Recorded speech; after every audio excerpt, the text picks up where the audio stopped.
நேயர்கள் அனைவரையும் தற்போது மத்திய கிழக்கினுடைய செய்திகளுக்காக உங்களை வரவேற்கிறேன்.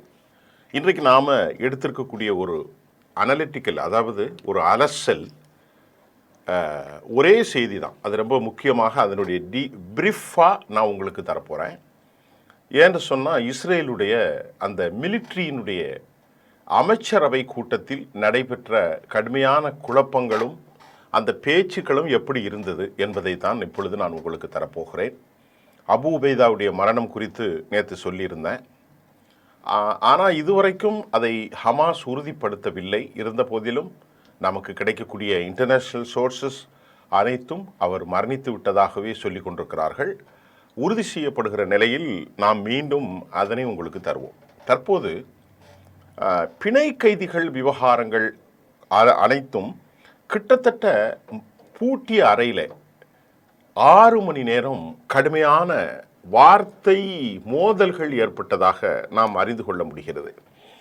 அதில் நிறைய செய்தியை கொடுத்துருந்தாங்க.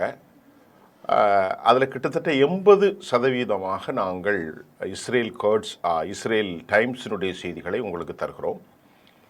மற்றும் உண்டான ஏராளமான ஹேர்ட்ஸ் நாளிதழ், ஒய்நெட்ஸு, இன்னும் ஒரு ஹீப்ரு நாளிதழ், ஜெருசலேம் போஸ்ட், இப்படி அஃபீஷியல் மிலிட்ரி வெப்சைட்டு எல்லாவற்றையும் மிங்கிள் பண்ணி தான் நாம் ஒரு செய்தியை தர முடியும். அந்த பிணை கைதிகள் விடுதலை விவகாரத்திலும் காசாவினுடைய படையெடுப்பு விவகாரமும் சூடான விவாதங்கள் நடந்தது.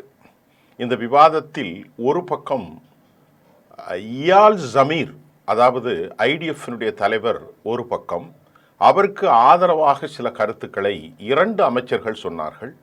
ஒருவருடைய பெயர் அதாவது வெளிவிவகாரத்துறை அமைச்சர் கிடன் சார், மற்றொருவருடைய பெயர் எனக்கு குறித்து வைத்திருந்தேன், நான் 2வதாக சொல்கிறேன். அப்புறம் ஒரு ஸ்ட்ராட்டஜிக்கல் மினிஸ்டர், அவரும் கூட இயால் ஜமீர் பக்கம், ஐடிஎஃப்னுடைய தலைமையின் பக்கம் நின்றார். பெஞ்சமின் நெத்தன்யாகுவிடத்தில் இந்த பேச்சு ஆரம்பிக்கின்ற போது இராணுவ தலைவர் என்ன சொல்கிறாருன்னா, ஏற்கனவே நாம் பேசின பேச்சுவார்த்தை, கத்தரில் நடைபெற்ற பேச்சுவார்த்தை, பீஸ் அக்ரிமெண்ட்டு பெண்டிங்காக இருக்குது டேபிளில், அது குறித்து நம்ம பேசணும் அப்படின்னு சொல்லும்போது, திங்கட்கிழமை அதிகாலை, அதாவது இன்றைக்கு செவ்வாய்க்கிழமை, நேற்று அதிகாலை வரை கடுமையான வாதங்கள், இரவு அது பங்கருக்குள் தான் நடைபெற்றதாகவும் செய்தி வருகிறது. உயிர் பயத்தின் காரணமாக பல மீட்டர் அடியாளத்தில் திங்கட்கிழமை அதிகாலை வரை மிக கடினமாக நடந்த புயல் டிஸ்கஷன், அந்த வார்த்தையை நான் உங்களுக்கு அப்படியே தரேன். இந்த புயல் டிஸ்கஷன் பெஞ்சமின் வெற்றி பெற்றார். அதாவது அவருடைய இஷ்டத்துக்கு தான் நடக்கணும் என்பதில் வெற்றி பெற்றார். போரில் வெற்றி பெற்றாரா என்பது வேறு விவகாரம். பெஞ்சமின் நெத்தன்யாகுவினுடைய ஒரு கருத்து, பார்ஷியல் ஹோஸ்டேஜ் விடுதலை ஆதரிக்கக்கூடாது என நெத்தன்யாகு கூறினார். அதில் என்ன அந்த பேச்சில் நடந்திருக்குன்னா, 10 பேருக்கு 1000 பேர், அதுக்கப்புறம் ஏனைய ஆட்களை நாம் மொத்தம் 28, 56 இறந்தது போக 28 நினைக்கிறேன், மீதி 18, 60 நாட்கள் சீஸ் ஃபயர். இந்த 60 நாட்களுக்குள் எல்லோரும் விடுதலை ஆகிவிடுவார்கள். இங்கே த ஆர்மி ரிவோக் ஃப்ரம், அங்கிருந்து வாபஸ் வாங்க வேண்டும், படை வித்ட்ராக ஆக வேண்டும். அதற்கு பின்பு அவர்கள் குறிப்பிட்ட எல்லையிலே நிறுத்தப்பட வேண்டும். அதில் நெட்ஸோரிமாக இருந்தாலும் சரி, குறிப்பாக பிலடெல்ஃபி காரிடார், ரஃபா, ஹைஃபா, இந்த எல்லைகளெல்லாம் விட்டு அவர்கள் அகண்டு விடணும். மத்திய காசா, சென்ட்ரல் காசா, வடக்கு பகுதி எல்லாம் உங்கள் நிலைக்கு போயிடணும். நாங்கள் எல்லாத்தையும் அனுப்பிடுவோம். அதுக்கப்புறம் இந்த 60 டேஸ்க்கு அப்புறம்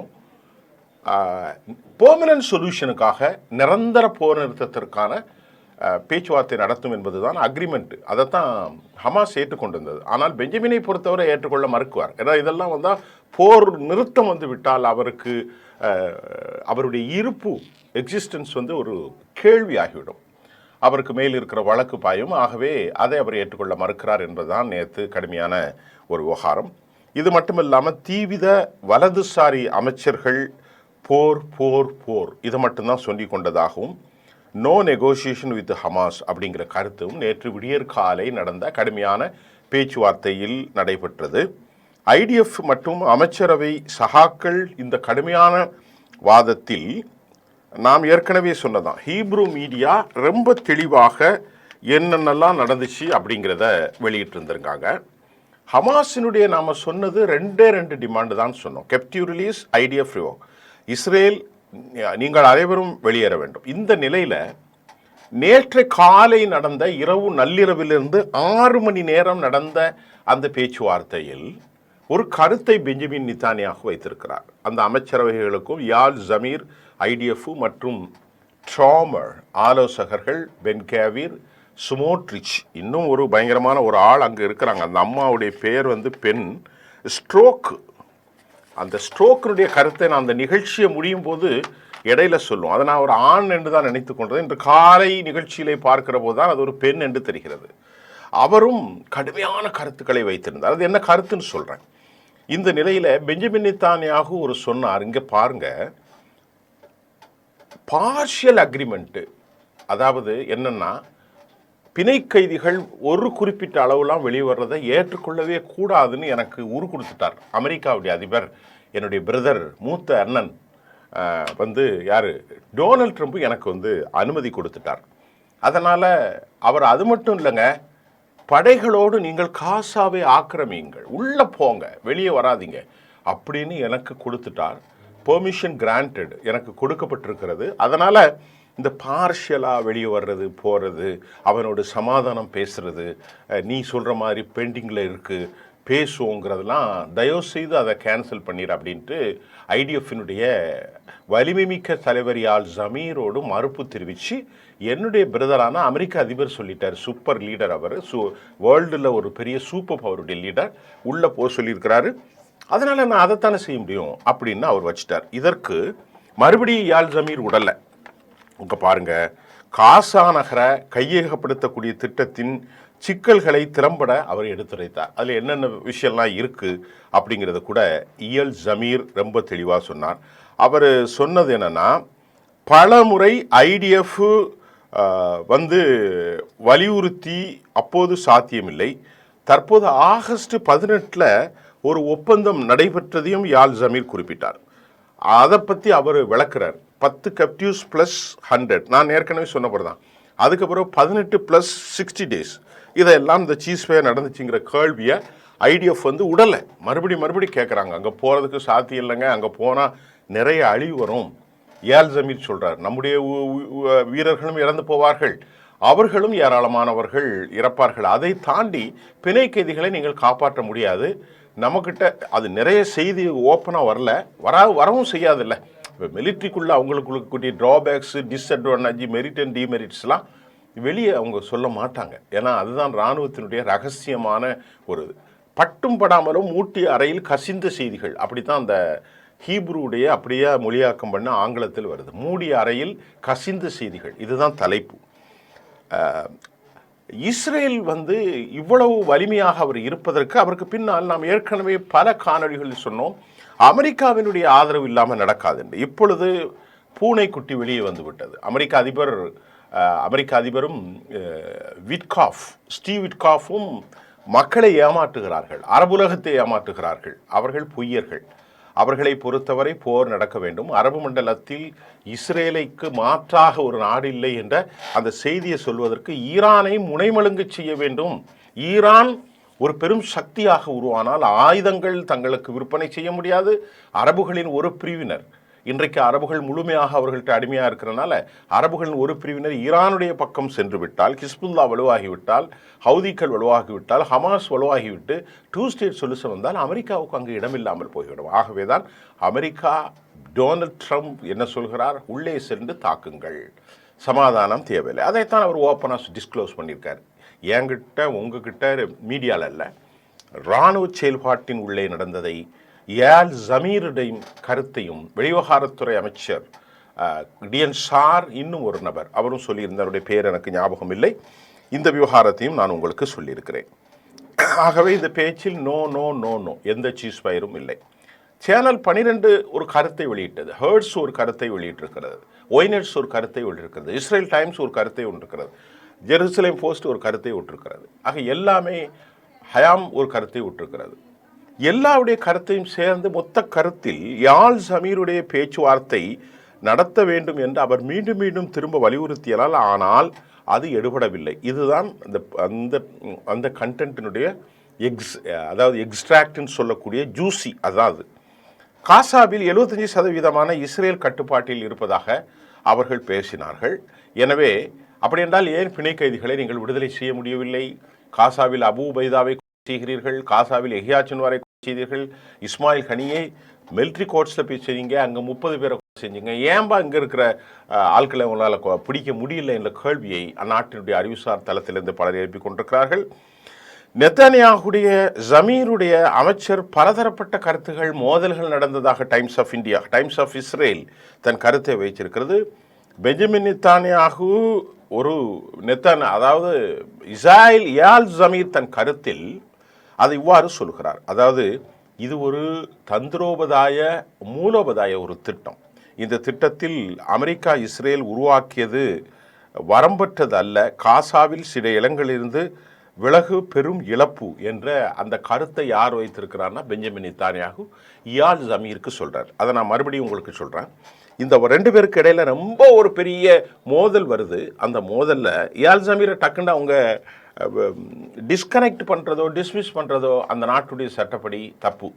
அதனால் பெஞ்சமின் நெத்தனியாகு அந்த அமைச்சரவை இராணுவ தலைமைகளிடத்தில் சொல்கிறார், இங்கே பாருங்கள், அமெரிக்காவும் நாங்களும் சேர்ந்து உருவாக்கிய இந்த ராஜதந்திர மூலோபாய திட்டம், இந்த திட்டம் அமெரிக்கா இஸ்ரேல் உருவாக்கியது. இது என்னமோ நீ சொல்கிற மாதிரி வரம்பு மீறினதுன்னு ஏதோ ஒரு வார்த்தையை சொல்லியிருப்பார் போல.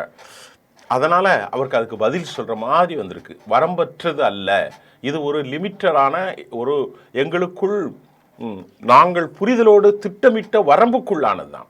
அதனால் நீங்கள் வரம்பட்டதெல்லாம் சொல்லக்கூடாது. காசாவில் சில இடங்கள்லேருந்து இப்போ நாம் பஃபர் ஜோனை உருவாக்கியிருக்கோம்ல, இங்கிருந்து வெளியேனா பெரிய இழப்புன்னு அமெரிக்காவும் சொல்லியிருக்கு.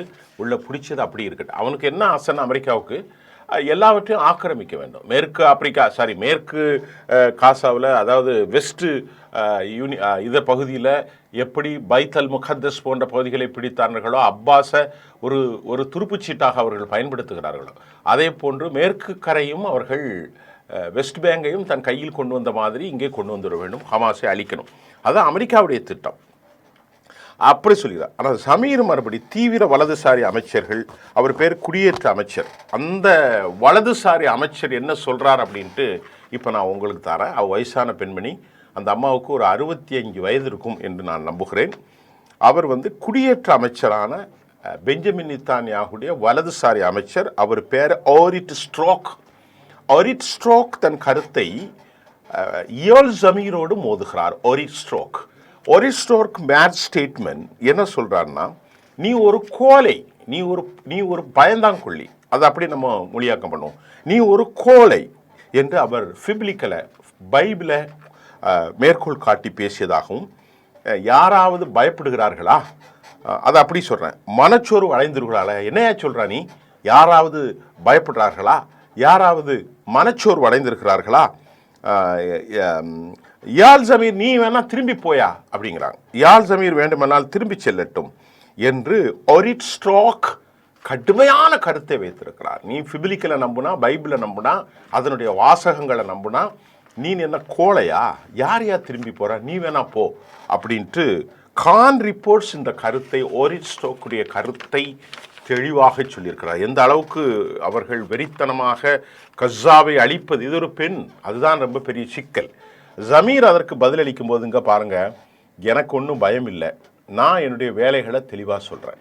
ஈரானோடு தடுப்பது, ஈரானை போர் வந்தால் அவர்களை எதிர்த்து தாக்குவதற்கு நான் உறுதியாக இருக்கிறேன், ஹமாஸை அழிப்பதிலும் நான் உறுதியாக இருக்கிறேன். அதை விட்டு போட்டு கள நிலவரத்தை பேசுகிறேன், பிணை கைதில் விவகாரத்தை பேசினா நீங்கள் ஸ்ட்ரோக்கு சொல்கிற மாதிரி எனக்கு என்னமோ அச்சமோ கோழைத்தனமோ இல்லை என்று சொன்னார். பின்பு ஸ்ட்ரோக் மறுபடியும் அந்த பேச்சில் என்ன சொல்கிறாங்கன்னா, உபாகமத்தினுடைய சில வார்த்தைகளை அவர் சொல்லி காட்டுகிறார். பிபிலிக்கல் நாம்ஸில் இருக்கக்கூடிய உபாகமத்தை மேற்கோள் காட்டி ஸ்ட்ரோக் பேசுகிறார். ஸ்ட்ரோக்கு ஏற்கனவே பிபிலிக்கல் நாம்ஸ் சொன்ன அவர் மறுபடி என்ன சொல்கிறார்னா, ஓரிட் ஸ்ட்ரோக் உபாகமத்தினுடைய பிபிலிக்கல் நாம்ஸுடைய அந்த வசனங்களை எடுத்து அவர்களுக்குள் ஏராளமான ஒரு quarrel in between Eyal Zamir அவரோடும் வெர்சஸ் இந்த 2 பேருக்கு இடையில ஒரு குவாரல். ஈரானை எதிர்த்து இஸ்ரேலிய நடவடிக்கை ஆதரவு நான் தான் ஒப்புதல் அளித்தேன் என்றதையும் ஐடிஎஃப்னுடைய தலைவர் யால் ஜமீர் சொல்கிறார், யாரும் பயப்படவோ ஏமாற்றமடையோ இல்லை ஒன்ன மாதிரி நீ சொல்கிற மாதிரி அப்படின்ட்டு அவர் வச்சிருக்கிறாரு.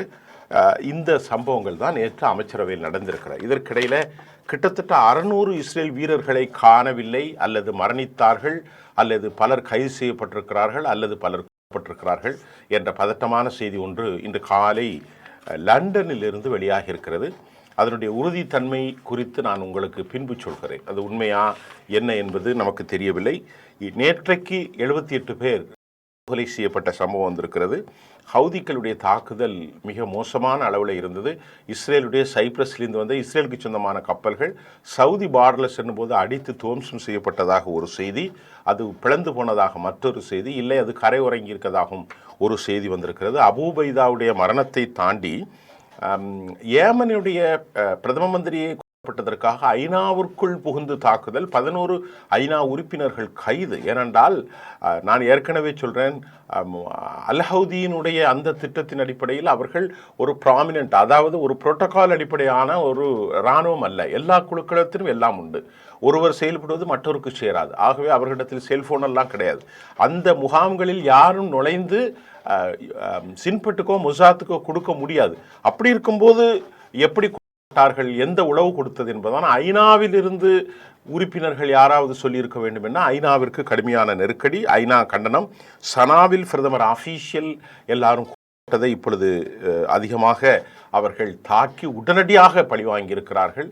கடுமையான தாக்குதல், கிட்டத்தட்ட பல மணி நேரம் பலர் உழன்று போனார்கள் என்ற செய்தியும் வந்திருக்கிறது.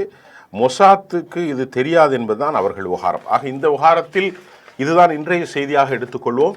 அப்படி என்றால் கிடியன் சார் வெற்றி பெற்றதா, வெற்றி பெறவில்லையா? கிடியன் சார் பி அடுத்த டீம் அல்லது பார்ட் நம்பர் 2 அந்த கன்கார்ட், அந்த அல்டிமேட் கோல், அவர்களுடைய இன்கர்ஷன், ஏற்கனவே இருக்கக்கூடிய அந்த பெனிட்ரேஷன் இன்சைடு தி கஸா உண்மையிலே உறுதியாகி இருக்கிறது. சமாதான பேச்சு ஒன்றும் இல்லை, அழிவை நோக்கி சென்று கொண்டிருக்கிறது ஐடிஎஃப். இதில் ஒரே ஒரு விஷயத்தை சொல்லி முடிச்சிடுறேன்.